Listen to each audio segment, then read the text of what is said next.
In the days when the eternal city stood tall, its walls as magnificent as its gods, there was a story told in the winding streets of Rome, one of love, artistry, and treachery that would shape the very fate of the Republic. It all began with a young woman named Aurelia, a woman of noble lineage, who had a passion for art beyond the limitations of her station. Her father, Marcus Aemilius, was a respected senator who had close ties with the emperor's family. Aurelia was his pride, but she was also his secret shame. For while her father was a man of politics, power, and influence, Aurelia longed for a life beyond the Senate and the endless intrigues of Roman aristocracy. She sought inspiration in the quiet corners of Rome, where the artists who adorned the walls of temples, villas, and palaces with their frescoes toiled in shadows, dreaming of glory. She met a sculptor named Lucius Vibius, a man of humble origins but extraordinary talent. His hands were those of a laborer, but his mind was a treasure trove of brilliance. With each chisel stroke, he breathed life into marble, transforming it into figures that seemed to live and breathe. Aurelia first saw his work at a banquet hosted by her father. She was immediately struck by a statue of Venus, which seemed so lifelike that it appeared to pulse with emotion. It was as if the goddess herself stood in the room. The two became acquainted after Aurelia expressed her admiration for the sculpture, and their relationship blossomed quickly. Lucius, in turn, was captivated by her intelligence and beauty. They began to meet in secret, under the moonlight in hidden gardens and abandoned temples, where Aurelia would discuss philosophy, art, and literature, and Lucius would carve statues inspired by their conversations. Their love grew like ivy, spreading quietly and insidiously until it was impossible to hide. But love, like the great empire itself, was fragile. The world of Roman politics was unforgiving, and betrayal was often a tool more valuable than loyalty. Aurelia's secret lover was a stain on her father's honor, and it was not long before whispers began to swirl about her connections to Lucius. One fateful evening, while Aurelia was visiting Lucius at his studio, her father was alerted to their affair by a rival senator, who had long held a grudge against Marcus Aemilius. In a fit of rage, Marcus ordered Lucius's arrest. The sculptor was accused of seducing his daughter and insulting the family's name. The young lovers were torn apart, and Aurelia was locked away in the family estate under the watchful eye of her father's guards. Lucius, on the other hand, was thrown into the dungeons beneath the Senate house, awaiting a grim fate. The betrayal cut deep in Aurelia's heart. But it was not the end. Lucius, despite his imprisonment, was not a man to give up easily. With the help of some of his fellow artists, men who had long been overlooked by the Senate, but who had watched the fall of the Republic with quiet despair, he began to plot his escape. Meanwhile, Aurelia's heart became a battlefield of conflicting emotions. The life she had dreamed of seemed impossible. Her father, whom she had once revered, was no longer the man she thought him to be.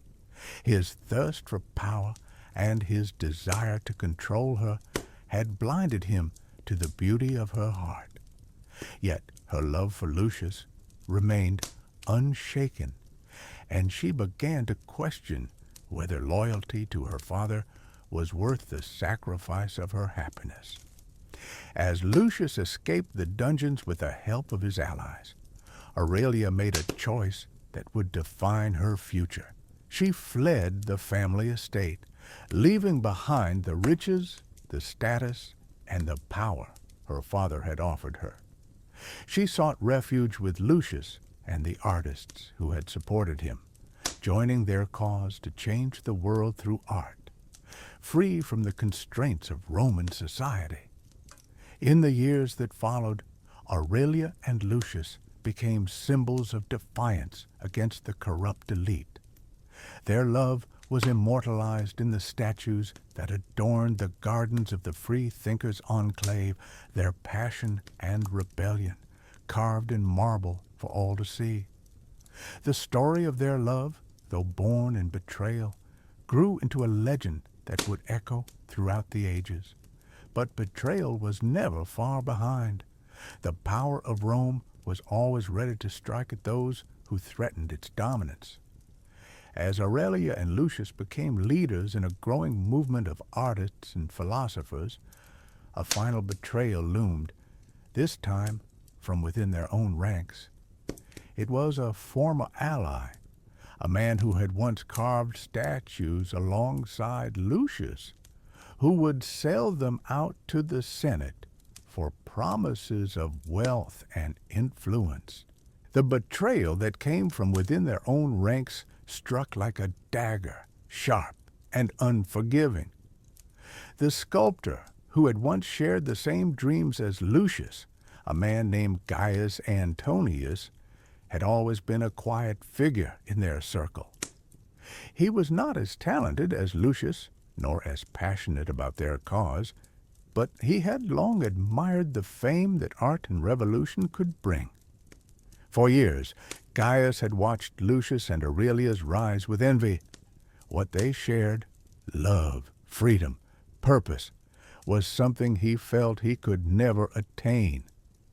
The thought of becoming famous for his own work had consumed him, but his skill with the chisel was not enough to match his ambition. One night, as Lucius and Aurelia made plans to hold a gathering of free thinkers to rally support for their cause, Gaius made his fateful choice. He secretly met with a senator who had once been an enemy of Marcus Aemilius, Aurelia's father, and offered to lead them to the heart of the underground movement. He betrayed not only his fellow artists, but also the ideals that had once driven him. In exchange for this, the senator promised wealth, a seat in the Senate, and the fame he had always craved. On the night of the gathering, just as Lucius and Aurelia stood before their audience, preparing to speak of the world they envisioned, Roman soldiers burst into the hall. The gathering turned to chaos as the men and women who had sought freedom were rounded up and thrown into chains. Lucius, who had been in the midst of a speech about art's power to change the world, was dragged away. Aurelia fought with all her might, but in the end, the soldiers overwhelmed her. The names of those who had dared to challenge the Roman system were written down, their fates sealed. Aurelia was brought before her father, Marcus Aemilius, who stood with the very senator who had once been his enemy. He was cold, his face expressionless, as he looked upon his daughter. "You've chosen a life of disgrace," he said with a sneer. "This is the result of your rebellion." "Is it disgraceful to love, father?"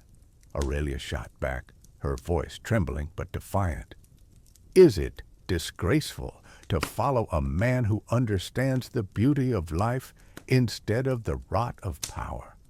What is disgraceful is the way you turn your back on everything that is good in this world just to maintain your place at the table of those who would see Rome burn." Marcus Aemilius's gaze hardened, but for a brief moment his eyes flickered with doubt. In that fleeting second, Aurelia saw the man who had once cared for her before politics had stolen him from her. But that moment passed, and her fate was sealed. Lucius, however, was not so easily subdued. He was brought to the Senate house, where he stood before the same men who had betrayed him. There he was accused of plotting against Rome itself, of inciting rebellion among the artists and intellectuals. Yet Lucius was a master of words as well as marble, and he spoke with the fire of a man who knew that art, once created, could never be imprisoned. You may take my body, but you cannot take the art I have created, nor the ideas I have shared. They will live on, for as long as there is a heart that beats in defiance of tyranny. The Senate was divided, with some senators calling for his execution and others recognizing the power of his words. But in the end, it was the influence of the very men who had conspired against him that triumphed. Lucius was sentenced to a life in exile, banished from the city he had loved, the city that had once embraced his art. Aurelia, too, was forced into a life of isolation, though she was allowed to remain in Rome under house arrest. But it was not the chains of her body that bound her. It was the chains of a broken heart. She spent her days in the solitude of her chambers, her only companion the silent whispers of the wind that passed through the marble columns of her family's villa. But even in her confinement, she knew that the story of their love, of their fight for freedom, would one day echo through the ages. In time, Lucius found solace in exile. He took to the hillsides of a distant province, where he continued to carve statues of the gods and the heroes of the past.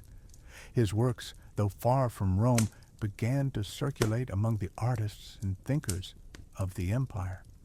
They whispered his name, and soon his art became a symbol of rebellion and defiance. Aurelia, though confined, was not idle. She began to write, pouring her heart and soul into the letters she sent to the intellectuals who still believed in the power of art. Her letters, filled with the ideals of love, freedom, and the transformative power of beauty, became a manifesto for the generation that would follow. Through her words, the flame of revolution continued to burn, undiminished by the power of the Senate. Years passed, and the empire began to feel the weight of its own corruption. The senators, who had once held power in the Senate, grew fat and complacent, while the people, left to suffer in the shadows, began to rise up against the system. Aurelia's writings were found and spread throughout the streets of Rome, and soon the seeds of rebellion began to take root once more. The story of Aurelia and Lucius, of their love and their sacrifice, became a legend. It was told in the shadows of Roman villas, whispered among the artists who, despite the danger, continued to create. They had not been defeated, for the love they shared and the art they had created together could never be destroyed. But the price of their defiance was steep, and the world would never be the same again. He was not as talented as Lucius, nor as passionate about their cause, but he had long admired the fame that art and revolution could bring. For years, Gaius had watched Lucius and Aurelia's rise with envy. What they shared, love, freedom, purpose, was something he felt he could never attain. The thought of becoming famous for his own work had consumed him, but his skill with the chisel was not enough to match his ambition. One night, as Lucius and Aurelia made plans to hold a gathering of free thinkers to rally support for their cause, Gaius made his fateful choice. He secretly met with a senator who had once been an enemy of Marcus Aemilius, Aurelia's father, and offered to lead them to the heart of the underground movement. He betrayed not only his fellow artists, but also the ideals that had once driven him. In exchange for this, the senator promised wealth, a seat in the Senate, and the fame he had always craved. On the night of the gathering, just as Lucius and Aurelia stood before their audience, preparing to speak of the world they envisioned, Roman soldiers burst into the hall. The gathering turned to chaos as the men and women who had sought freedom were rounded up and thrown into chains. Lucius, who had been in the midst of a speech about art's power to change the world, was dragged away. Aurelia fought with all her might, but in the end, the soldiers overwhelmed her. The names of those who had dared to challenge the Roman system were written down, their fates sealed. Aurelia was brought before her father, Marcus Aemilius, who stood with the very senator who had once been his enemy. He was cold, his face expressionless, as he looked upon his daughter. "You've chosen a life of disgrace," he said with a sneer. "This is the result of your rebellion." "Is it disgraceful to love, father?" Aurelia shot back, her voice trembling but defiant. "Is it disgraceful to follow a man who understands the beauty of life instead of the rot of power? What is disgraceful is the way you turn your back on everything that is good in this world just to maintain your place at the table of those who would see Rome burn." Marcus Aemilius's gaze hardened, but for a brief moment his eyes flickered with doubt. In that fleeting second, Aurelia saw the man who had once cared for her before politics had stolen him from her. But that moment passed, and her fate was sealed. Lucius, however, was not so easily subdued. He was brought to the Senate house, where he stood before the same men who had betrayed him. There he was accused of plotting against Rome itself, of inciting rebellion among the artists and intellectuals. Yet Lucius was a master of words as well as marble, and he spoke with the fire of a man who knew that art, once created, could never be imprisoned. "You may take my body, but you cannot take the art I have created, nor the ideas I have shared. They will live on for as long as there is a heart that beats in defiance of tyranny."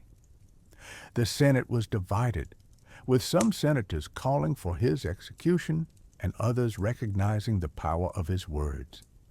But in the end, it was the influence of the very men who had conspired against him that triumphed. Lucius was sentenced to a life in exile, banished from the city he had loved, the city that had once embraced his art.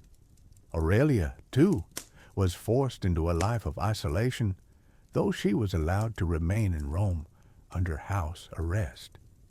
But it was not the chains of her body that bound her, it was the chains of a broken heart. She spent her days in the solitude of her chambers, her only companion the silent whispers of the wind that passed through the marble columns of her family's villa. But even in her confinement, she knew that the story of their love, of their fight for freedom, would one day echo through the ages. In time, Lucius found solace in exile. He took to the hillsides of a distant province, where he continued to carve statues of the gods and the heroes of the past. His works, though far from Rome, began to circulate among the artists and thinkers of the empire. They whispered his name, and soon his art became a symbol of rebellion and defiance.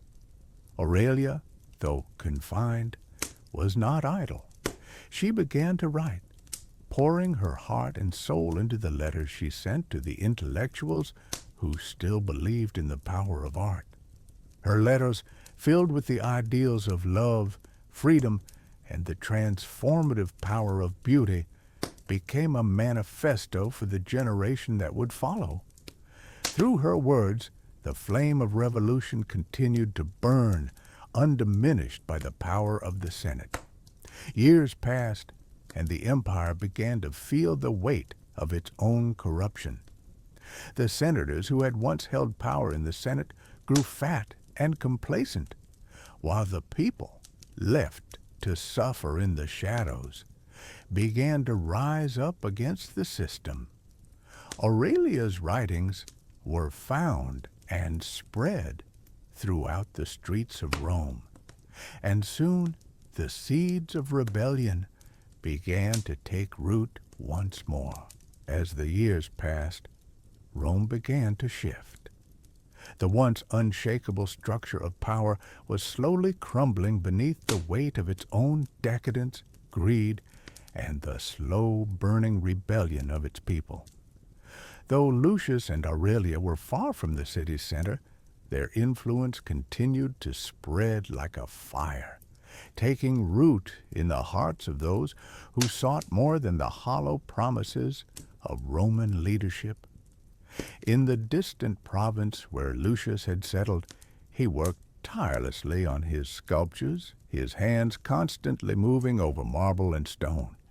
He carved figures of soldiers who had fallen not in battle, but in their quest for a better world. Figures of philosophers, poets, and lovers who had fought not with swords but with ideas. Lucius' works began to adorn temples in distant cities, and his name spread as the symbol of a quiet revolution. But in Rome, it was Aurelia's words that began to stir the hearts of the people. Her letters, filled with the ideals of art and love as weapons of change, were circulated in secret. They were passed from hand to hand in the shadows of the Senate, hidden within the folds of togas, traded like precious treasures. Aurelia's words did not call for bloodshed. Rather, they spoke of transformation, of art as a means to awaken the soul and change the heart of a corrupt world. Her manifesto became a book of ideas, carried by those who still believed in the power of beauty to challenge the darkness of tyranny. It was in this climate of unrest that the final betrayal occurred. Gaius Antonius, the sculptor who had once sold out his fellow artists for a taste of power, began to feel the weight of his actions. The riches and influence promised by the Senate had not brought him the happiness he had sought. Instead, he found himself lonely, haunted by the knowledge of what he had done. Though he had risen in stature, his soul had withered. He had betrayed not only Lucius and Aurelia, but also the very cause he had once believed in.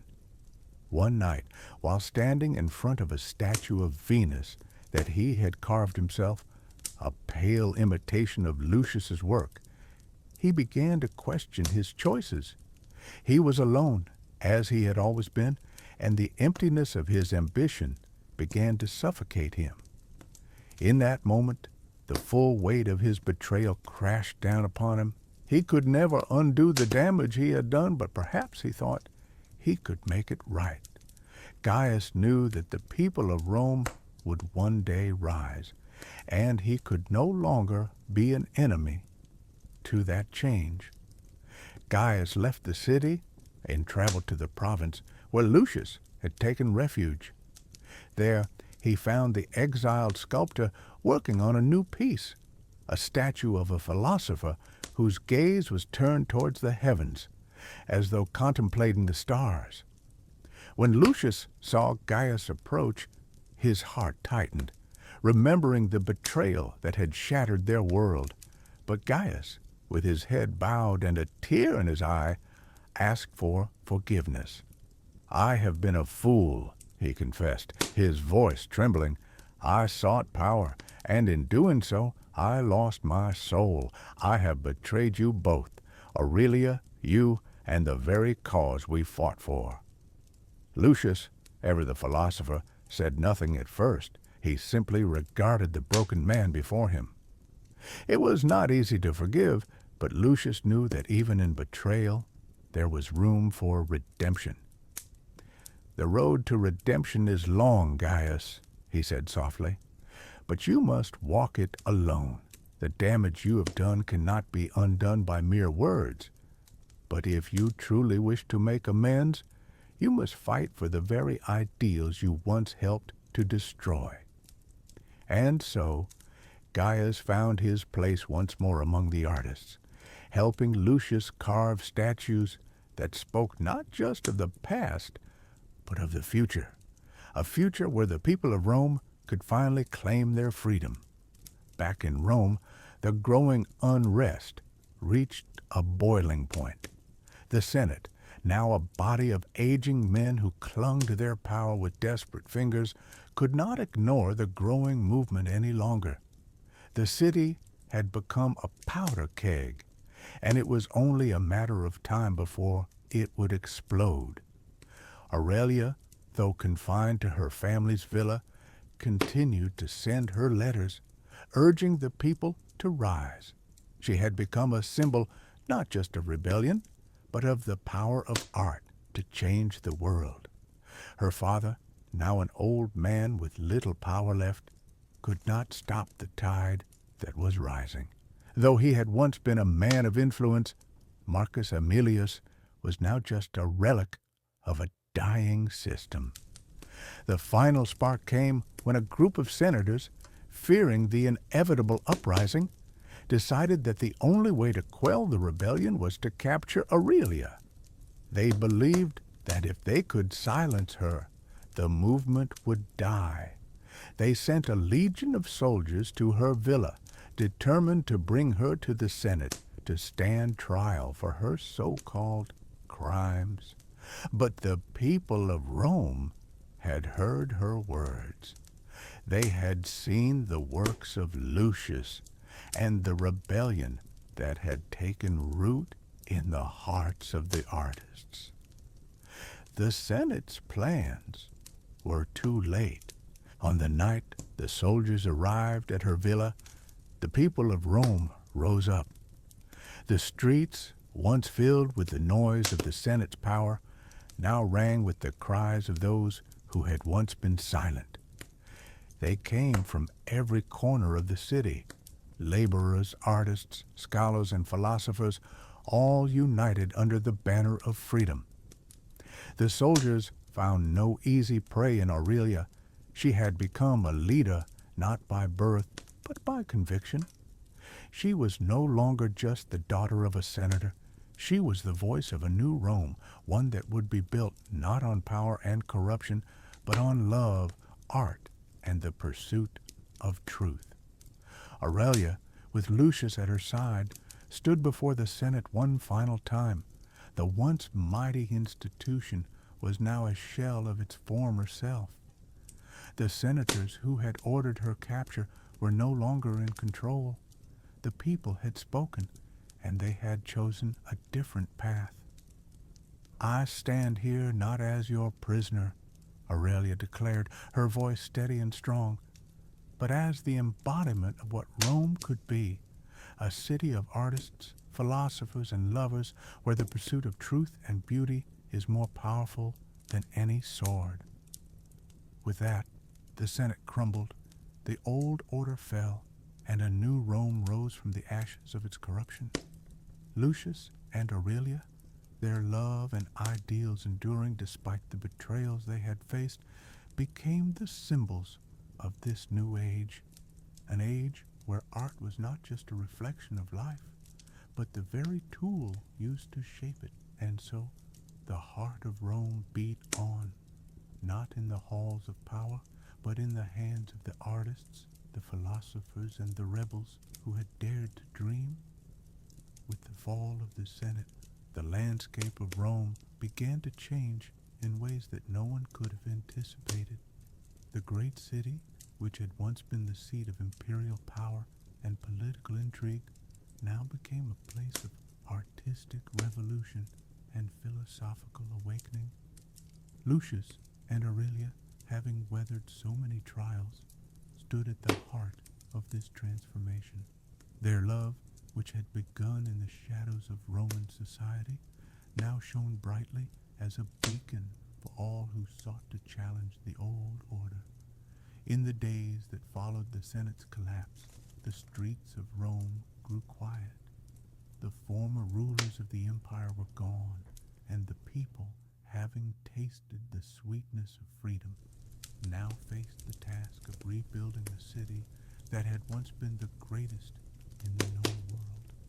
But how could such a grand civilization be rebuilt? Would it be possible to create a new Rome from the ashes of its predecessor? Lucius, once an exile, now took on the mantle of leadership. He and Aurelia worked tirelessly, traveling throughout the city and the provinces, spreading the ideals that had shaped their lives. Lucius began to work on a new series of sculptures, each one depicting scenes from Rome's past, but with a twist.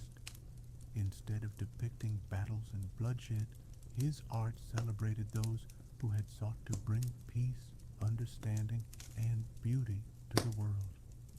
He carved figures of poets and philosophers, artists and lovers, all of whom had once been overshadowed by the brutal reality of Roman politics.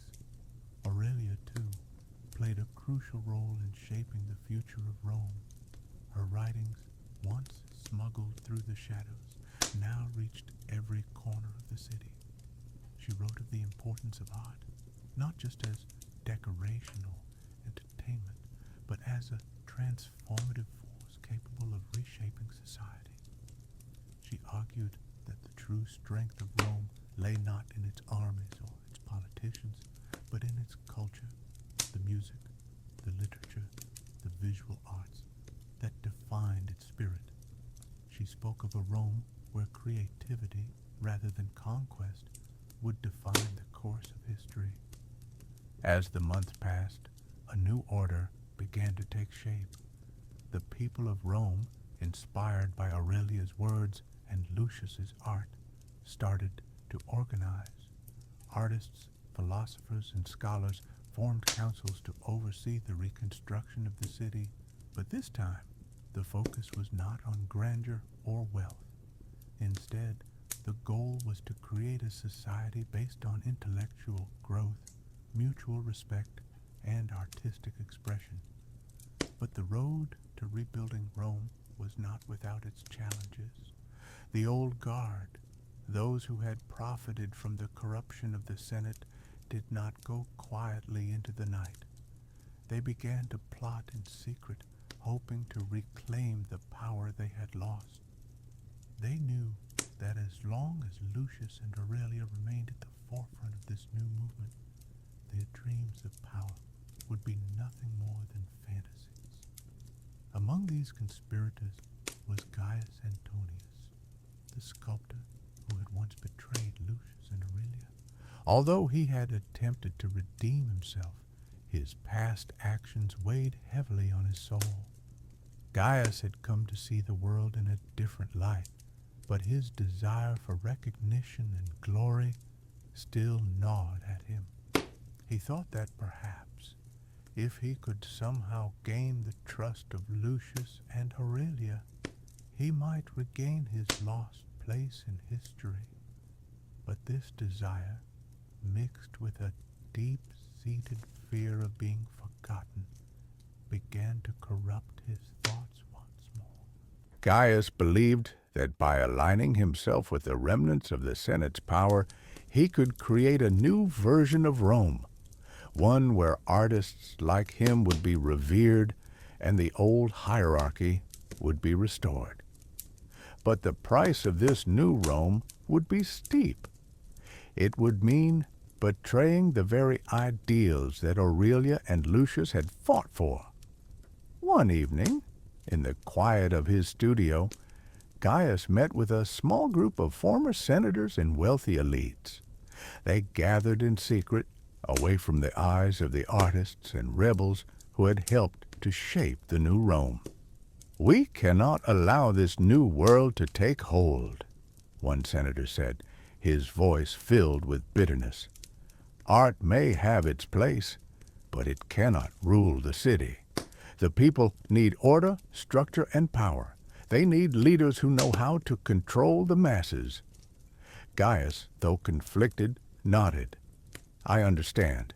he said, his voice low. I once betrayed them, but I have seen the error of my ways. We cannot let this dream of a peaceful Rome destroy everything that we have worked for. He didn't mention that the dream of rebuilding Rome was, for him, intertwined with his own desire for recognition, the legacy that had once been promised to him but had been snatched away by his own mistakes. It was this need for personal redemption that clouded his judgment, even now. Gaius agreed to help orchestrate a scheme that would destroy the movement that Lucius and Aurelia had built. The conspirators planned to stage a rebellion, one that would cause chaos in Rome and force the new order to collapse. The plan was simple: ignite the city's unrest and provoke a crisis that would require the return of a strong, centralized power. But as the plot took shape, Gaius began to have doubts. He spent restless nights alone in his studio, contemplating the path he had chosen. He could not escape the image of Lucius and Aurelia standing side by side, committed to the ideals of love, art, and change. They had created a Rome not of power and conquest, but of beauty and freedom. Could he betray them once more? Could he betray the city itself? The answer came when he received a letter from Aurelia, an invitation to meet in private. It was an offer of peace, a chance for Gaius to explain himself, to find a path forward that didn't involve betrayal. Gaius, filled with a mixture of guilt and hope, made his decision. He would not betray them again. He would come clean and confess everything: his involvement with the conspirators, his doubts, and the overwhelming fear that had driven him to make terrible choices. The next evening, he met with Aurelia and Lucius in a quiet garden, far from the streets that had once been filled with turmoil.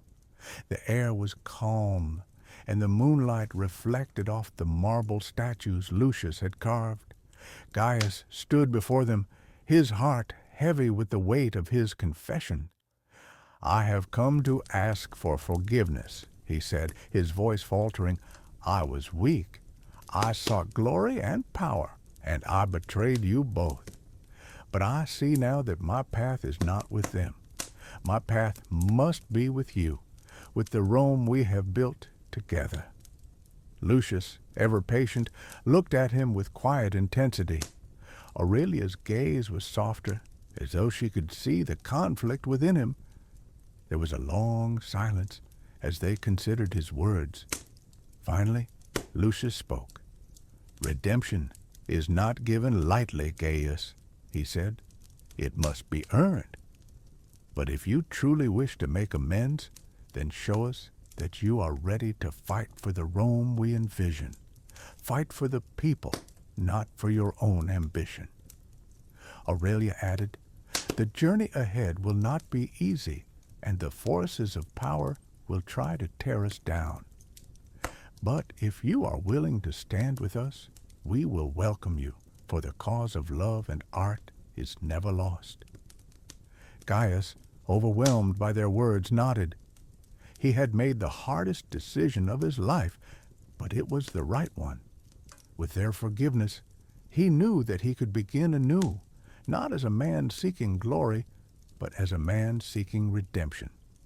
And so, the three of them, Lucius, Aurelia, and Gaius, stood together in the moonlight, united not by blood or power, but by a shared vision of a Rome that would rise again. It would not be a Rome of emperors or senators, but a Rome of artists, philosophers, and lovers, a city where freedom and beauty were the foundations upon which it would grow.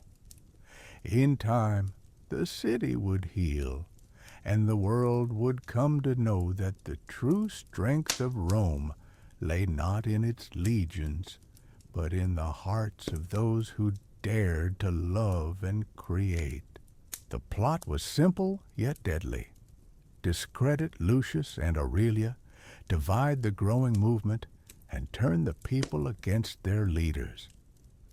In secret meetings held under the cover of night, the old conspirators forged alliances with mercenaries, wealthy landowners, and some members of the remnants of the Senate, promising them a return to the old power structure in exchange for their loyalty. Rumors began to circulate throughout the city.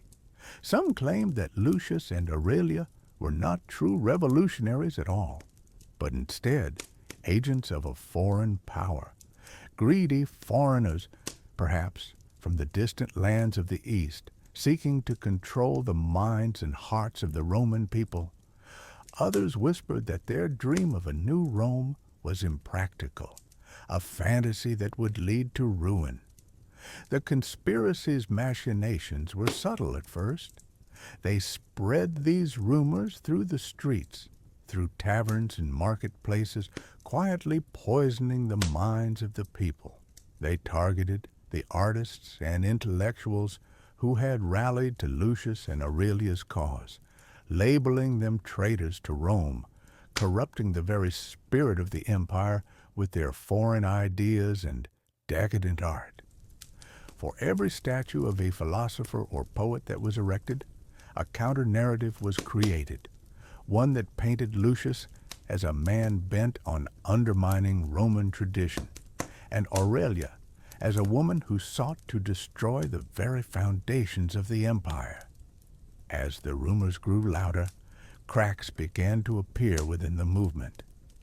Some of the artists, though still sympathetic to the cause, began to question whether they had misjudged the situation.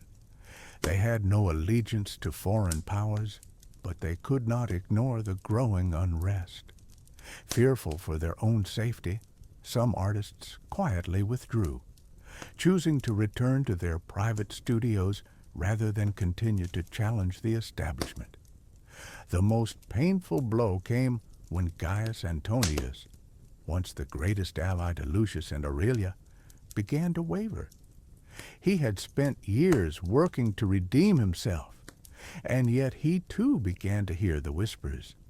Was this really the revolution they had hoped for, or had they merely replaced one form of tyranny with another? In his heart, Gaius still believed in the cause, but fear and doubt crept in. Slowly, he began to distance himself from the front lines. One night, as the city slept beneath a moonless sky, Lucius and Aurelia met in the small courtyard of their villa. The air was thick with the weight of the moment. Despite their best efforts, the conspiracy was gaining ground. The streets of Rome were no longer filled with the hopeful chants of revolution, but with the rumblings of discontent. The city was divided. "We cannot let this divide us," Aurelia said softly, her eyes searching Lucius's for any sign of doubt. "The people must know that we stand for something more than art, more than ideals. We stand for freedom. We stand for a future that belongs to everyone, not just the few who have always controlled Rome." Lucius looked at her with a mixture of love and sorrow. "I know, Aurelia, but the lies are spreading faster than we can counter them. They are using our own creation, our art, our words, to turn the people against us. And we're losing allies. I've seen it in their eyes, the hesitation. Gaius, he's no longer the man he once was. He's uncertain, afraid." Aurelia's face tightened, but she nodded. "We can't afford to lose hope, Lucius. If we stop now, if we give in to fear, then everything we've fought for will be lost." "But it's not just fear, Aurelia," Lucius replied, his voice tinged with frustration. "It's more than that. It's the very core of our movement that is under threat. The people are confused. They don't know what to believe anymore.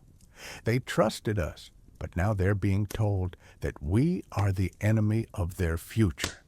And some of them are starting to believe it. Aurelia turned away, pacing slowly. We need to show them the truth. We need to remind them of the promise we made to them. The Rome we dreamed of is not a utopia. It's a possibility for something better than what we've had. But we have to do it together. If we let this division take root, then we've already lost. Lucius walked toward her, his hand gently resting on her shoulder. What do you suggest, Aurelia? How do we unite the people when they are being pulled in so many different directions? Aurelia stopped, looking into his eyes with an intensity that burned brighter than ever before. We show them who we are. We show them that what we offer is not just a new vision for Rome, but a new way to live. Not through speeches or statues, but through action. We will bring the people together, not in a place of grandeur, but in a place where they can see the truth for themselves. Lucius nodded slowly. We will hold the largest public gathering Rome has ever seen. We will invite every citizen, from the noblest senator to the humblest laborer. We will share with them the art we have created, the philosophies we have written, and we will remind them that we are all part of the same dream. Aurelia smiled faintly. Yes, we will unite the people through the power of art, through our shared humanity, and through the strength of our ideals. We will show them that Rome's future lies not in the hands of the few, but in the hands of the many. The next day, the preparations began. Lucius and Aurelia sent word to every corner of the city. Artists, philosophers, poets, and thinkers from all walks of life came together. The message was simple: a public gathering of ideas and art, where the people could come together, hear speeches, witness performances, and view the works that had come to define this new vision of Rome. They invited every citizen, from the highest ranks to the lowest, to be part of this vision. On the day of the gathering, the streets of Rome were filled with people, more than Lucius and Aurelia could have ever hoped for. The air was thick with anticipation. The public forum, which had once been a place for political games and debates, was transformed into a grand exhibition of ideas and art. Statues of philosophers and heroes, painted murals depicting the visions of peace and unity, and artists presenting their latest works filled the space. Music played in the background, blending with the voices of the people who had come to hear what their leaders had to say. Aurelia and Lucius stood before the crowd side by side, their hearts full of hope and determination. This was their final stand, not for power, not for control, but for the future of a city that had once been the greatest in the world. And no matter the cost, they would fight for it until the very end. As the sun rose higher in the sky, its golden rays bathed the forum in light, casting long shadows across the marble steps. The heart of the city, once a place for political machinations, had been transformed into something more profound. The air hummed with the voices of the people, drawn together not by the promise of power or wealth, but by the dream of a new Rome, a city reborn in the ideals of art, philosophy, and unity. Lucius and Aurelia stood before the crowd, their hearts pounding. For the first time in years, the weight of the struggle seemed almost bearable. They had spent so long fighting against the forces that sought to destroy their vision, but now they were not alone. The people had come to witness the power of their ideas, and it was in this moment that the seeds of the future would be planted, or the dream of a new Rome would be crushed forever. Aurelia raised her hand to quiet the crowd.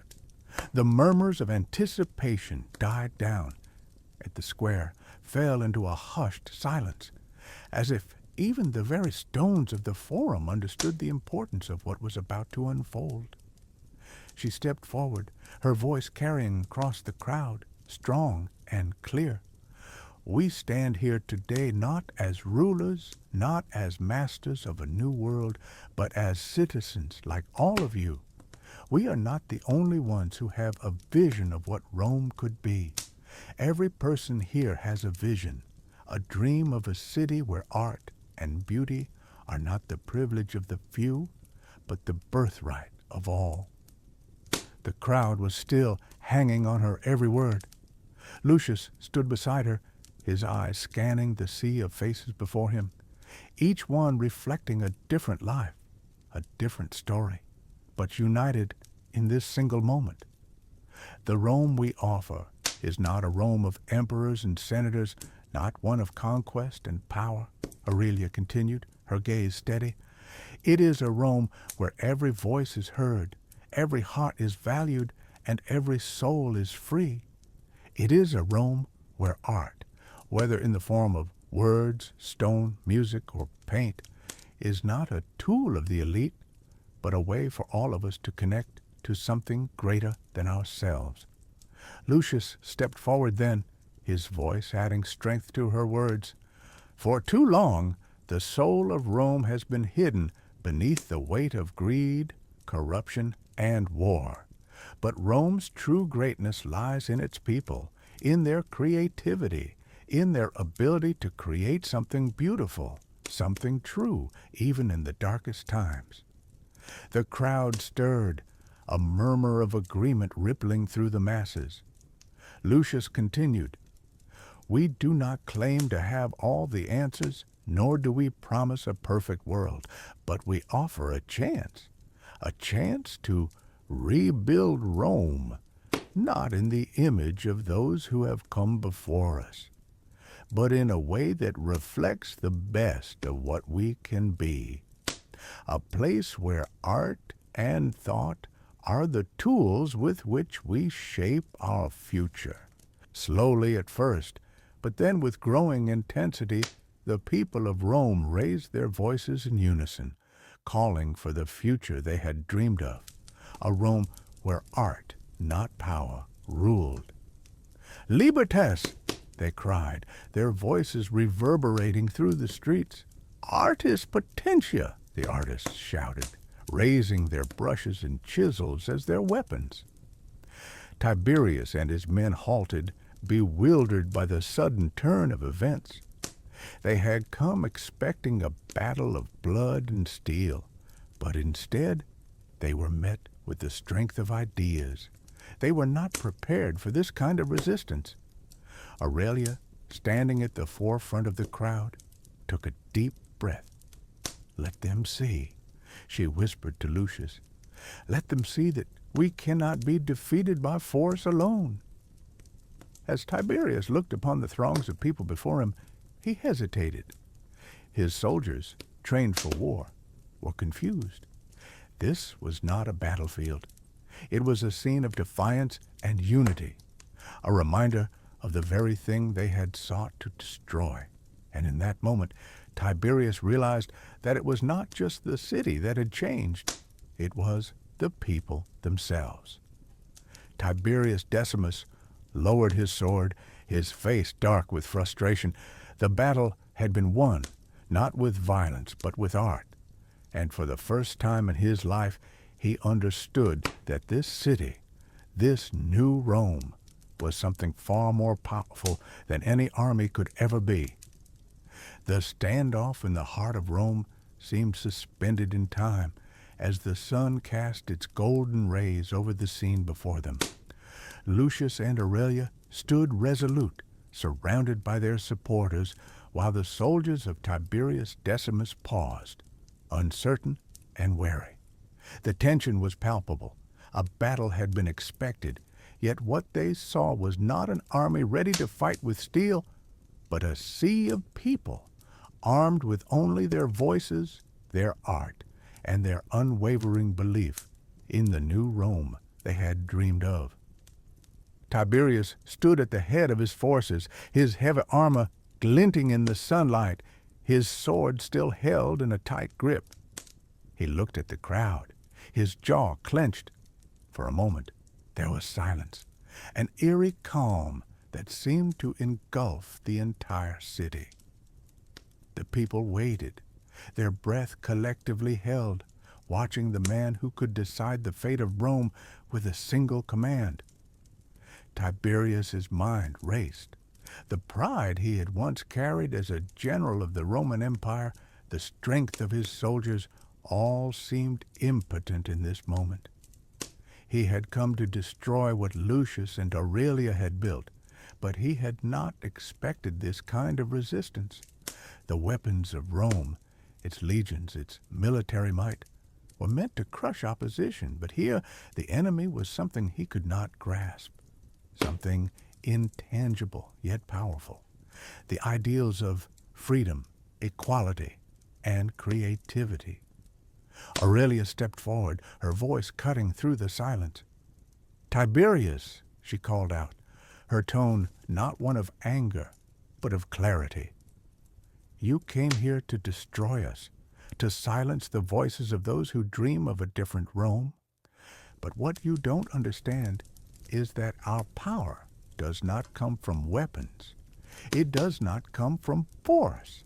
It comes from the people, those who have always been silenced, who have always been oppressed. We do not need to fight you with the sword. We fight you with the truth." Lucius stood beside her, his expression calm but determined. "We are not enemies, Tiberius. We are not seeking war. What we seek is a future where the people of Rome are free to dream, to create, to express themselves without fear of oppression. What we have built here is not a rebellion. It is a vision of the world as it should be." Tiberius's grip on his sword tightened, but as his gaze swept over the crowd, something in him wavered. He saw the faces of the people, not soldiers, but men and women who had come to reclaim their city. There were no weapons in their hands, no shields or spears, only scrolls, paintbrushes, and chisels. There was power in their presence, but it was not the power of domination. It was the power of unity, the power of collective purpose. His soldiers, too, were beginning to falter. They had been trained for battle, for conquest, but what they faced now was not an enemy to be vanquished. It was a movement, a force of ideas that could not be silenced by mere violence. The confusion was evident in their eyes. Some of them lowered their weapons, their resolve shaken by the sight of the crowd's peaceful defiance. For a long moment, Tiberius stood frozen, unsure of what to do. The weight of history pressed upon him. His mission had been clear: restore Rome to its former glory, reassert the power of the Senate and the military, and reclaim control from those who would weaken the empire. But here, now in the very heart of Rome, he found himself faced with something he could not simply crush. Aurelia, sensing the hesitation, stepped closer to him, her voice softer, but no less firm. "You were a general once. You fought for Rome, for its glory. But true glory, Tiberius, is not found in conquest. It is found in the hearts of the people. The Rome we are building is not one of rulers and slaves. It is one of equals, where every voice has a place, where every artist, every thinker, every citizen can contribute to the shaping of our future." Tiberius's eyes narrowed, the conflict within him still evident. But in the silence that followed, something in his expression shifted. His grip on the sword loosened, the weight of the decision heavy in his chest.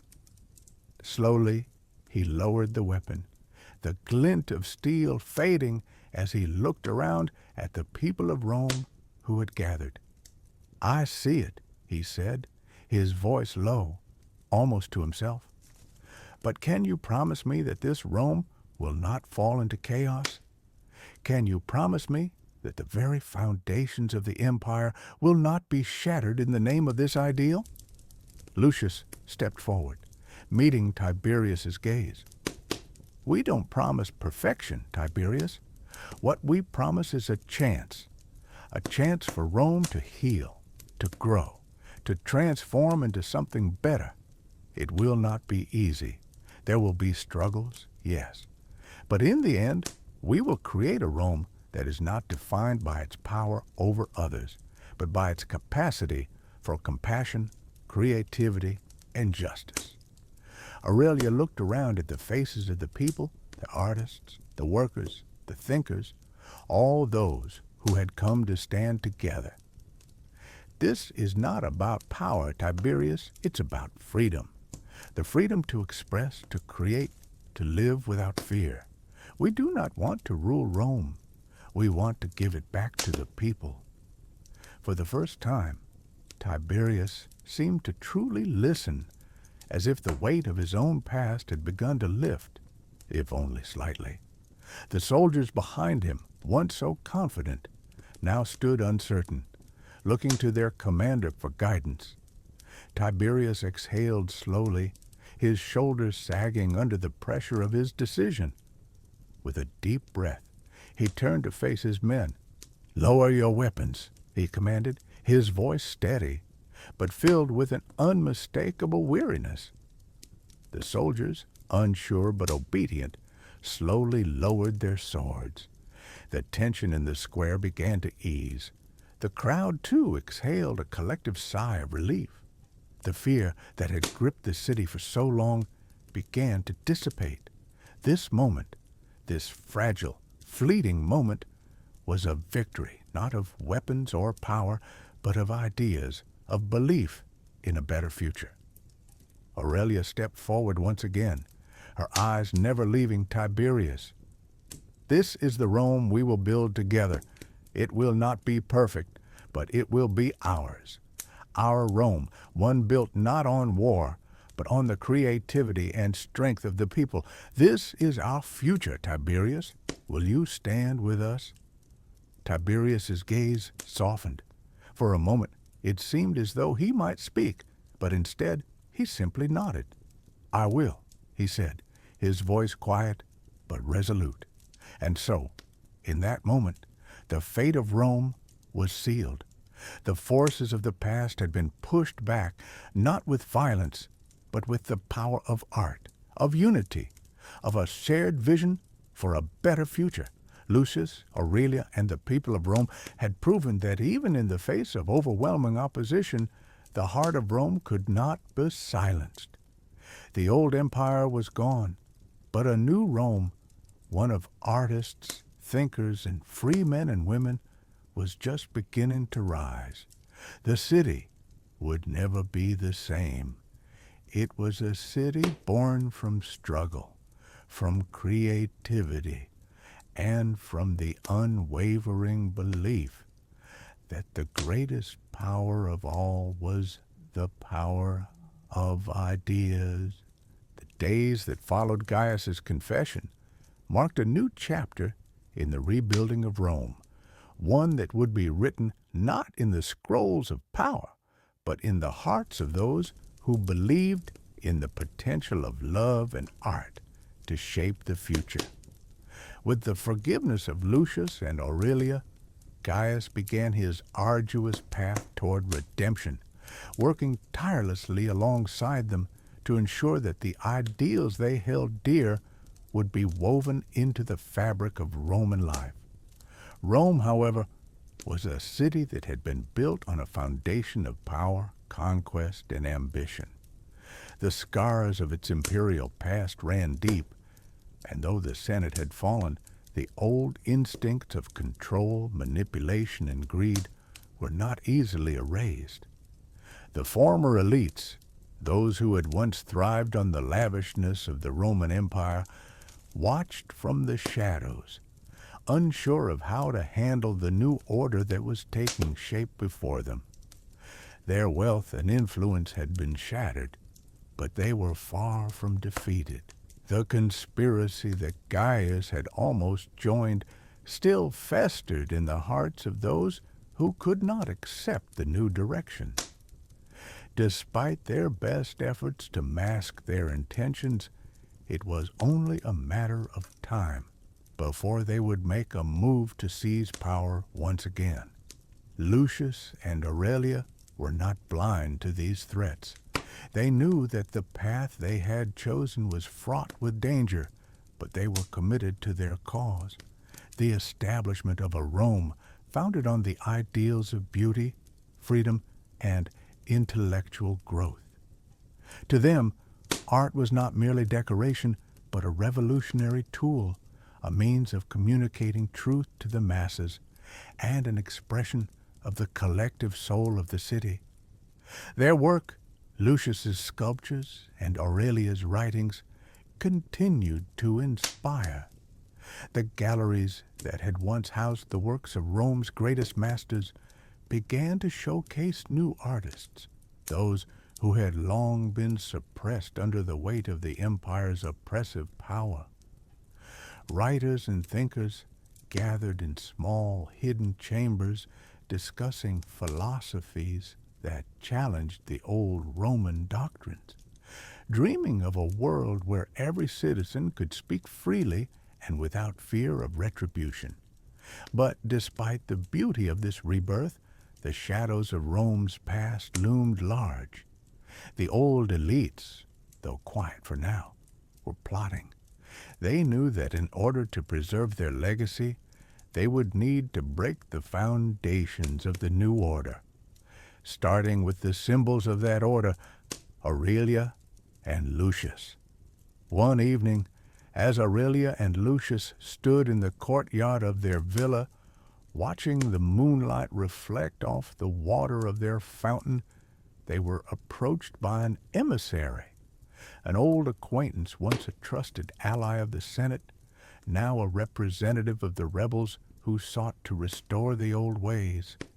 The man, dressed in fine robes and adorned with jewelry, bowed deeply before them.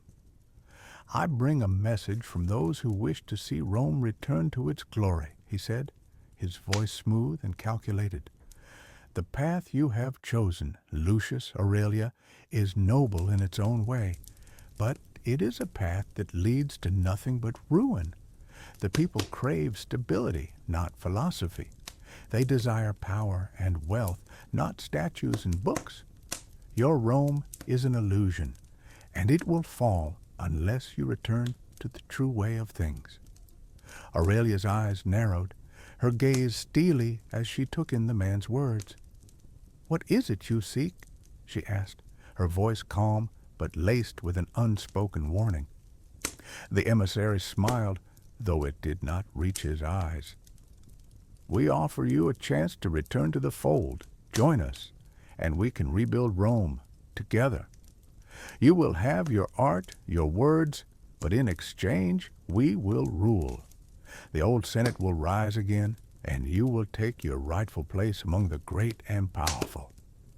Lucius stepped forward, his expression grim. "Your vision of Rome is one of greed and domination. Ours is one of love and freedom. We will never join your conspiracy. Rome will be free from your chains." The emissary's smile faded, replaced by a look of cold calculation. "So be it," he said, standing straight.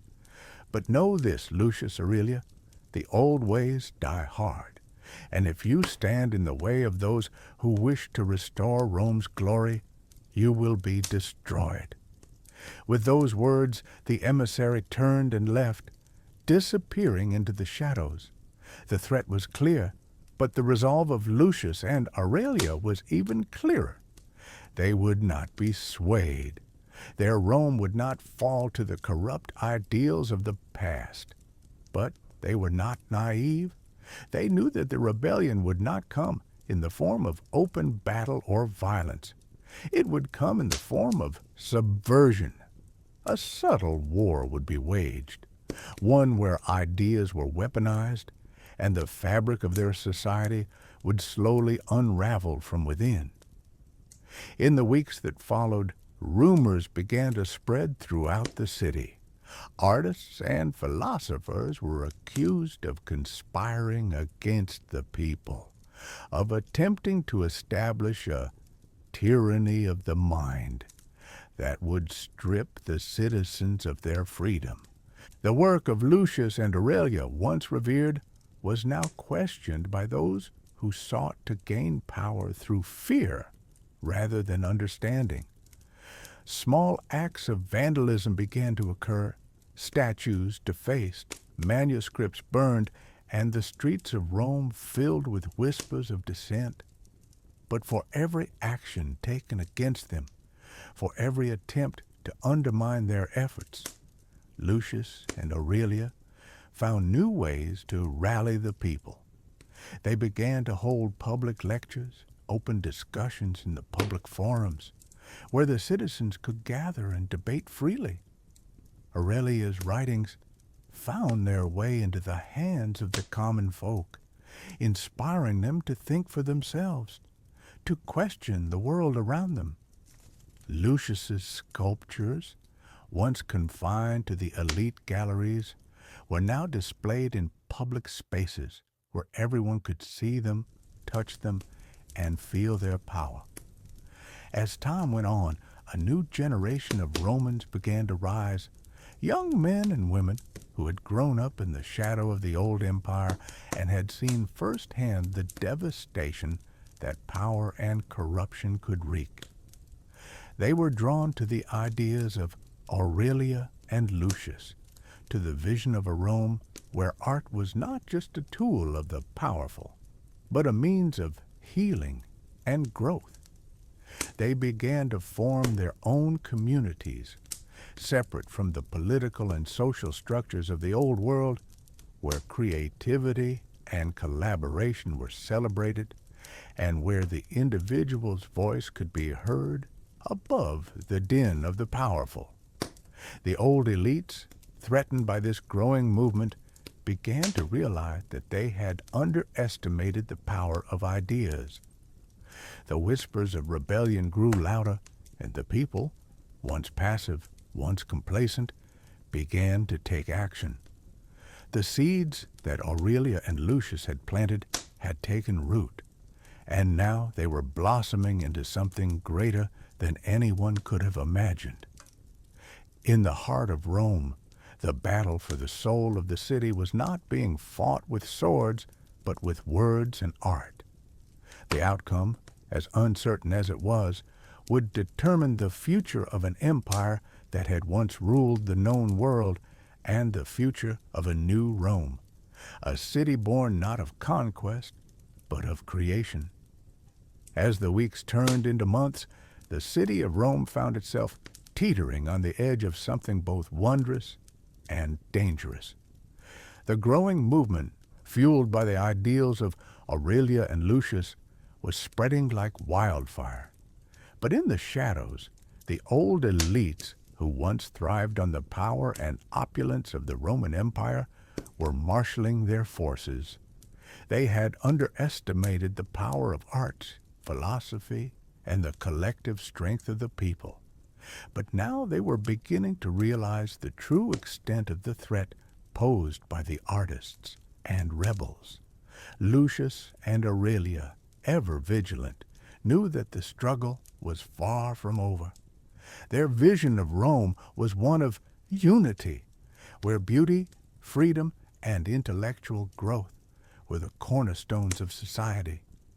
But this vision clashed violently with the desires of those who still sought to control the destiny of Rome for their own benefit. The battle for the future of the city had begun, but it was not one that could be won with swords and shields. One evening, as Lucius walked through the streets of Rome, he could sense the growing tension in the air. The city felt different, darker, more ominous. The murals on the walls, once celebrated as symbols of hope, were now being defaced. The statues of Venus and Apollo that had adorned the public squares were broken and marred, their faces erased by those who sought to erase the ideas they represented. The work of Lucius and the other artists who had pledged themselves to the cause was under siege. Art, once a cherished part of Roman life, was now being attacked as dangerous, subversive, and even treasonous. A mural that depicted the founding of Rome, where Romulus and Remus were shown as children playing, was scrawled over with angry messages, accusing the artists of betraying the true spirit of Rome. Lucius clenched his fists as he surveyed the damage. He knew that this was only the beginning. The old guard, those who had once lived in the halls of the Senate, would stop at nothing to reclaim their lost power. Meanwhile, Aurelia was working tirelessly, organizing public gatherings in the hopes of rallying more support for the cause. She continued to write, producing essays and manifestos that explored the transformative power of art and the inherent goodness of humanity when freed from the shackles of oppression. She spoke of a Rome that could rise again, not as an empire of conquerors, but as a beacon of culture, creativity, and equality. She called upon the people to unite, to reject the fearmongers, and to build a Rome that was truly reflective of the people's dreams. Despite the threats and the mounting opposition, Aurelius' words began to resonate. The intellectuals and artists continued to gather, undeterred by the danger.